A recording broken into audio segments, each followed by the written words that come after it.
Muito bem, ouvintes, nossa saudação cristã a todos vocês que estão acabando de conectar o seu receptor para receber mais uma porção da palavra do Senhor.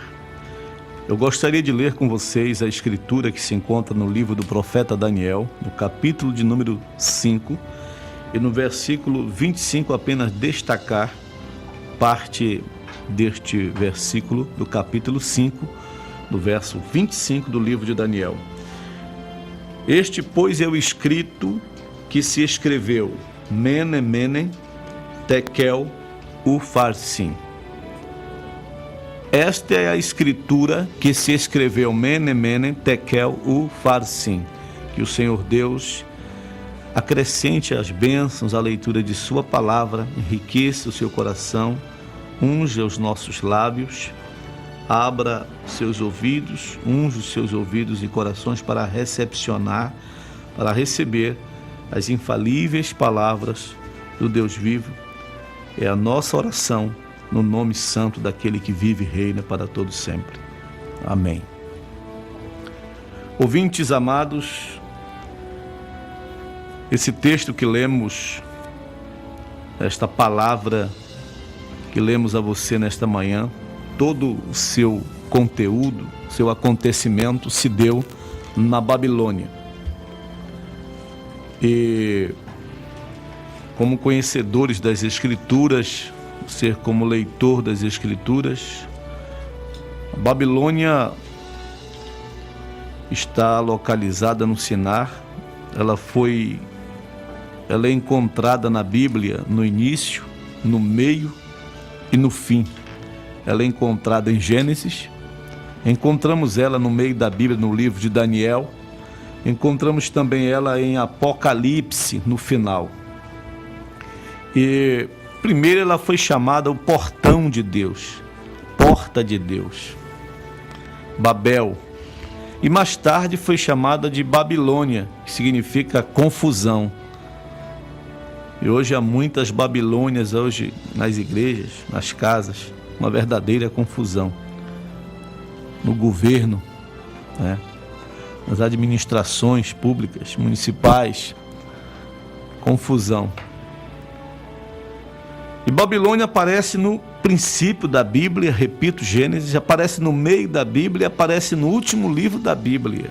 E sendo que está através de toda a Bíblia, deve estar em existência, certamente ainda hoje.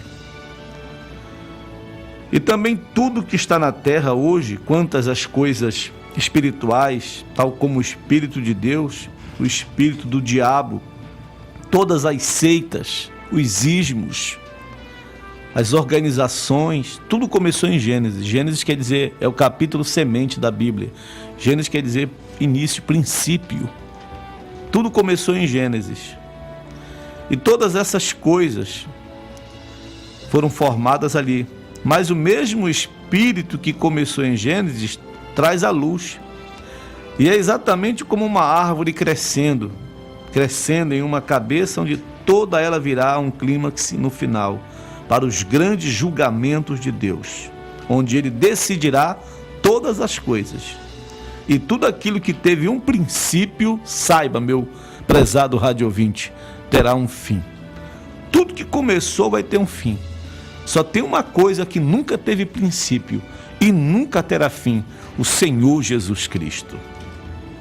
Só aquelas coisas que não tiveram princípio, é óbvio, elas não terão nenhum fim. E agora a Babilônia foi fundada por um homem perverso chamado Nimrod, que foi o filho de Cão, também pudera. Só podia vir alguma coisa boa de Cão. Nimrod, filho de Cão, agora imagine, Cão era filho de quem? Do irmão de Abel, Caim. Você quer ser um Abel?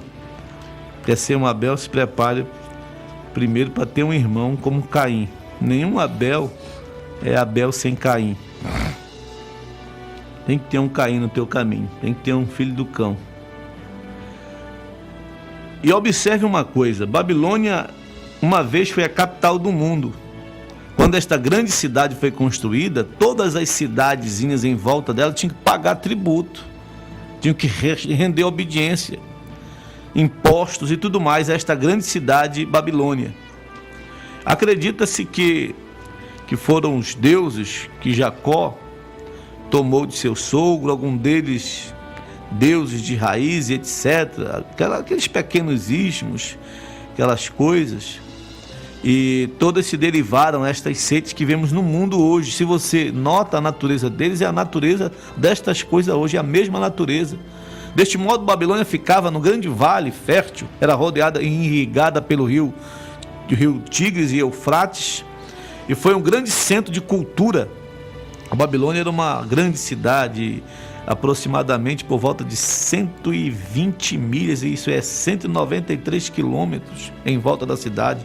30 milhas, isto é 48 quilômetros de cada lado, torna em volta de cerca de 120 milhas, 193 quilômetros de lado a lado. Diz que as ruas da cidade da Babilônia tinham 200 pés, 61 metros de um lado a outro. As paredes tinham 80 pés, 24 metros de grossura e praticamente 200 pés, isto é 61 metros de altura. Eles podiam ter corrida de carros de guerra em volta destas grandes paredes com os carros de guerra. Os portões foram feitos de bronze e esses portões, ficavam no centro da cidade, ficava o palácio, e o palácio era o trono. E através do centro da cidade passava o rio Eufrates. Se você nota, é a cidade do diabo, pois ela é projetada de acordo com a cidade de Deus. É uma cópia, não falei da falso? Ela é uma cópia da grande cidade de Deus, que Deus deu a visão, o projeto para Moisés ver, como o rio da vida perante o trono. E nesta cidade tinham jardins aéreos grandes que saíam das paredes em volta. Era uma nação tão grande e poderosa naquele tempo que tinham açoitado um mundo conhecido, e todo mundo estava pagando tributo, tinha progredido na ciência, estava realmente arrebentando, como diz o povo. E tinha um rei, onde o rei Belsazar reinou desde sobre o qual falamos sobre, o rei Belsazar, que a Bíblia diz Nabucodonosor foi seu pai, mas verdadeiramente foi o seu avô que ele sucedeu o rei Nabucodonosor. E muitos de vocês lembram que Nabucodonosor foi o início do reino dos gentios, a cabeça de ouro, e tinha entrado em Jerusalém a muitas milhas de distância, e tinha capturado os judeus e os trouxe ao seu reino e os fez escravos, e eles usaram os seus cientistas. E verificamos que agora esse Belsazar tinha tomado a direção. Belsazar foi um tipo do homem perverso, ele simplesmente não se preocupava com nada. E todas as pessoas da Babilônia, com tal segurança que sentiam, uma vez dentro daqueles portões, todos eles tinham aquela sensação de segurança, que estavam protegidos, que não havia problema, estava tudo seguro, já tinham feito tudo. Uma vez dentro desses portões fechados, pronto, 61 pés, 80 metros de altura, 24 de largura. Agora pensavam que estavam protegidos, se sentiam realmente seguros naquelas paredes. Mas lembre-se disto: não importa quanto seguro essa ciência lhe tem feito, Deus lhe descobre quando você peca. Apenas há uma segurança, não é muro, não é parede, não é concreto, não é tijolo, não é ferro. Só existe uma segurança: o Senhor Jesus Cristo. Agora lembre-se, eles sentiram sua grande importância por ser a nação liderante do mundo. Civilização, ciência estavam realmente lá em cima. Babilônia era uma grande capital. Estavam realmente protegidos, estavam realmente fortalecidos. As pessoas, os pregadores, o rei, todos os seus súditos, eles tinham chegado a uma... Fiz aquilo outro, eu quero ser aplaudido agora, bater foto para postar meu nome lá, a minha foto no Facebook, você não é nada, não somos nada ainda. Mas observe uma coisa: nesta grande cidade, ele sentiu que não havia maneira, exército, ninguém invade. Ninguém invade porque eu sei, eu tenho, aqui está tudo protegido. Aquela cidade, as grandes altas paredes, seus modernos equipamentos, aquilo bloqueava tudo do mundo exterior, estavam tudo bloqueados. Não, aqui comigo é na senha, é não sei o que, está tudo protegido. Você não está protegido é coisa nenhuma, você não tem estrutura, você não tem capacidade nenhuma de se proteger. Só tem uma forma de coisa que te protege, é o sangue de Jesus Cristo. E eles estavam ali, altas paredes, modernos equipamentos, bloqueados do mundo exterior, mas poucos sabiam que uma nação perversa, chamada de Medos e Persas, estavam se aproximando, que agora são os hindus da Índia, quando poucos sabiam que as muitas milhas estavam cavando o leito do rio. Quando eles pensavam que estavam protegidos, já estavam cavando o leito do rio por baixo, o rio Eufrates, para que pudesse marchar sobre as paredes. Quando sentiram que estavam seguros, todo o tempo eles sentiram daquela maneira, se sentiram isso, então foram andando em pecado. Parece que quando o homem chega a um ponto que ele se sente que é autossuficiente, o pecado começa a agarrá-lo. A igreja, a nação que pensa que é autossuficiente, que é o melhor tabernáculo, que é a melhor catedral do milagre, da bênção, da prosperidade, da família, seja lá qual for o título, o nome, e pensa que é a maior, que é a mais poderosa, é a mais numerosa. Cuidado, tem uma nação cavando o leito do rio. Quando o homem pensa, porque já tem um emprego, já ganha bem, já é funcionário, já não precisa mais de ninguém, não precisa do pastor, não precisa do irmão, não precisa de oração, porque ele já sabe orar, já sabe rezar o Pai Nosso, a Ave Maria e coisa e tal, e não precisa mais de ninguém. Cuidado, meu irmão, existe uma nação cavando, tem um perigo se aproximando, e o perigo não vem sozinho. Observe uma coisa, quando ele chega ao ponto que ele sente que é autossuficiente, o pecado começa a agarrá-lo, o pecado começa a envolvê-lo. Então observe uma coisa, o profeta de Deus para esta era diz que ele pensa e que não necessita de ajuda do exterior, de ajuda de fora. É verdade, e notaríamos também que quando as pessoas começam a ter aquele sentimento, observe isso, sentimento superior, normalmente o pecado se estabelece e os corrói. Sentimento superior, tome cuidado com isso. Sentimento superior não é chinela havaiana nos pés, não. Sentimento superior não é porque está humildezinho, uma camisa esfarrapada, marcada de marca de ferro, marca não sei, não é isso não. Às vezes a pessoa é simples, a aparência, mas o sentimento interno é superior, é de superioridade. De modo que quando eles fecharam aquelas portas, eles pensavam que estavam seguros, mas Deus olha dos céus. E o pecado é uma desgraça para qualquer nação. Veja a situação dos países. Quanto mais idólatras, quanto mais corruptos, mais afastados de Deus, mais destruídos da graça de Deus, da misericórdia de Deus. Será que hoje à noite, será que nesta manhã, digo eu, nesta manhã de sábado, com todo equipamento que temos, com toda a estrutura científica que temos, mas nunca se esqueça, seus pecados lhe acharão.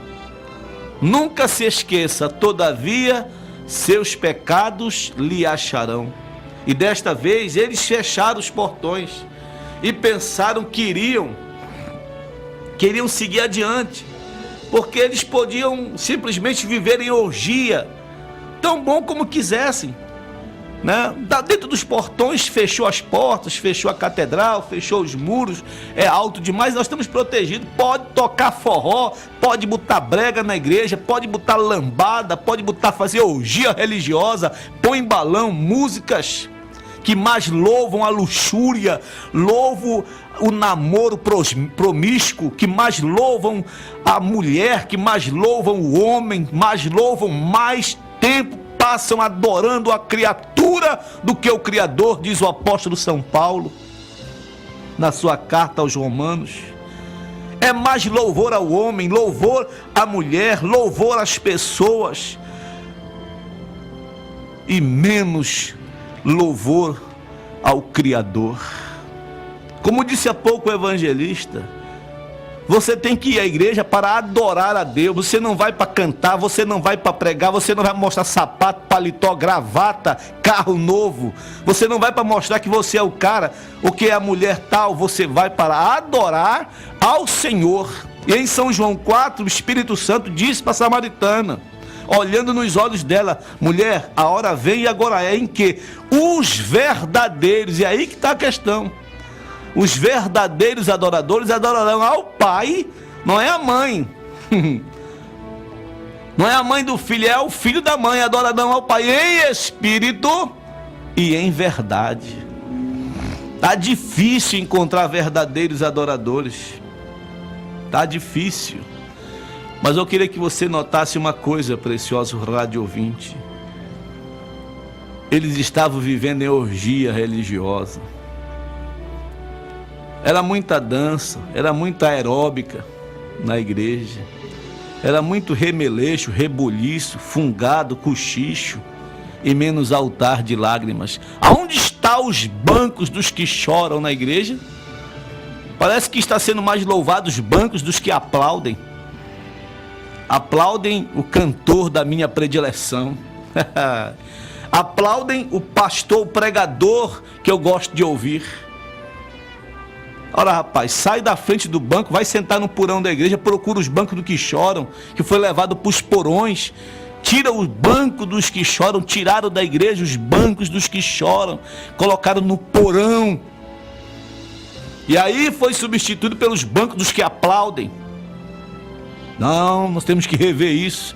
Precisamos de fazer uma revisão, uma restituição, uma reforma do Evangelho. Precisamos de uma reforma da cruz. Aleluia. Evangelho, Bíblia, pregação, salvação.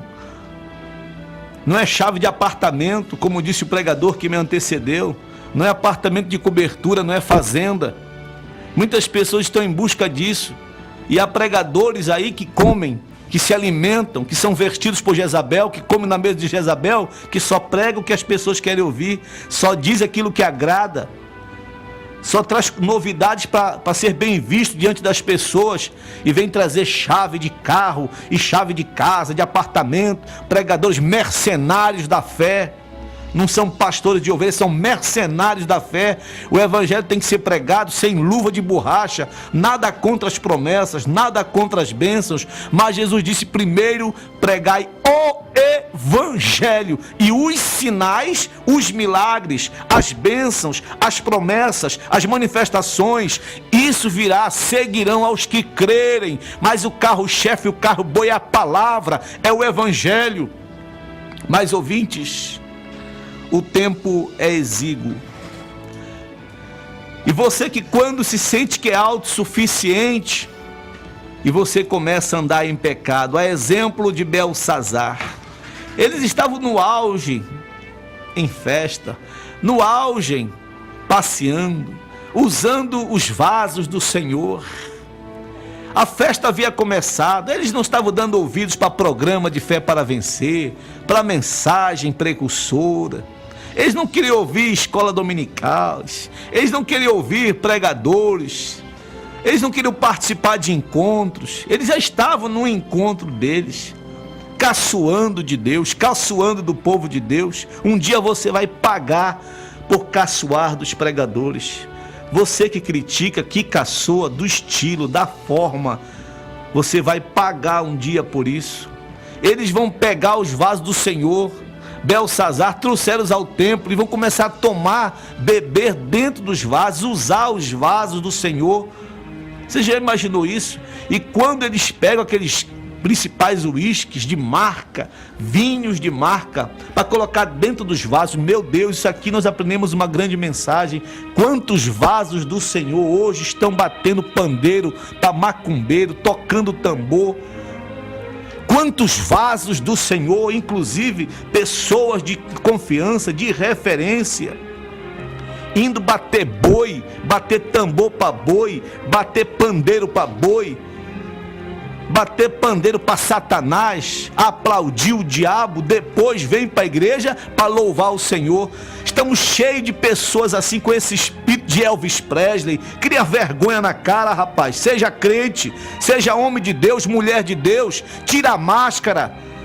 Ora, Elvis Presley é filho de presbítero, quer dizer, porque tinha um dom, um talento. Na igreja, no coral, ensaiava os jovens, ensaiava as levitas, ensaiava as crianças, ensaiava os nossos filhos. Tocar na igreja, canta na igreja, mas meia-noite em diante ele levava as multidões ao delírio, à juventude, com esse ritmo que veio do inferno. Pé na igreja, pé no mundo. É hora de ter uma limpeza do púlpito até a casa do zelador. Aonde estão os pregadores? Cadê os vigias da torre? Para tirar esses Elvis Presley da igreja. Qual é a vantagem que temos? Aonde foi que cresceu espiritualmente a mocidade? O conjunto, com essas beldades tocando na igreja. É hora de uma limpeza geral. Se você toca para Deus, você não tem que tocar para o diabo. Se eu estou errado, então me tire do ar, meu amigo. Olha, eu não vim aqui encher linguiça não, meu irmão. Nós não vamos para a igreja para alisar o ego de ninguém, não. Nós não estamos pregando a palavra para alisar ninguém, não. A palavra é a verdade. Se você crê na palavra, você está com a verdade. Ela te liberta, ela te cura. Jesus disse: pois o Filho vos libertar, verdadeiramente sereis livres. Deus, tu não tem fé nesse teu Deus não para te arrumar emprego? Hã? Você tem que tocar na igreja, tem que tocar no mundo? Não. Você tem que pregar na igreja, tem que pregar no mundo? Você tem, eu vou só acender uma velinha para Jeová e uma para Nazaré. É só um para o Bastião, para o Santo Antônio agora, porque eu preciso de casar. Jesus não é Santo Antônio não, meu irmão. Que Deus te abençoe nesta manhã. Perdoai-me, que Deus te abençoe, meu irmão. Mas fuja dessa orgia religiosa. É outro espírito de Belsazar. É pegar os vasos do Senhor. Tem vaso aí me ouvindo? Tem algum vaso me ouvindo aí? É pegar os vasos do Senhor e colocar coisa do mundo dentro do vaso. Bota cachaça nesse vaso. Põe música mundana nesse vaso e vai tocar, vai cantar. Enche o celular de música mundana, enche vaso. Enche a tua casa, o teu guarda-roupa, enche de coisa do mundo e depois veja a situação em que está. Por que esse problema? Por que esse espírito? Por que essa invasão de privacidade? Por que esses demônios assolando a minha vida? Eu não consigo dormir. É depressão, é opressão, é vulto, é o diabo que entrou. Deus te abençoe nesta manhã. Que Deus te dê graça. Que Deus te encubra com a sua misericórdia, com o seu manto de justiça. Que Deus venha abençoar poderosamente, Pai, no nome de Jesus Cristo. Abençoa meu ouvinte, abençoa minha irmã, meu irmão, nesta manhã que ouviu esta mensagem. Senhor, que tu possas colocar isso dentro do seu coração, que ele possa fugir dessa autossuficiência, confiar e descansar no Senhor, que fez os céus e a terra. O Senhor que é o mesmo ontem, hoje e eternamente. No nome do Senhor Jesus Cristo, Pai, vai de encontro a essa mãe enferma, esse pai necessitado, essa pessoa que está precisando de um socorro, precisando da tua misericórdia, precisando da tua graça. Pois nós te pedimos essas bênçãos, no santo nome de nosso Senhor e Salvador Jesus Cristo. Amém. Amém.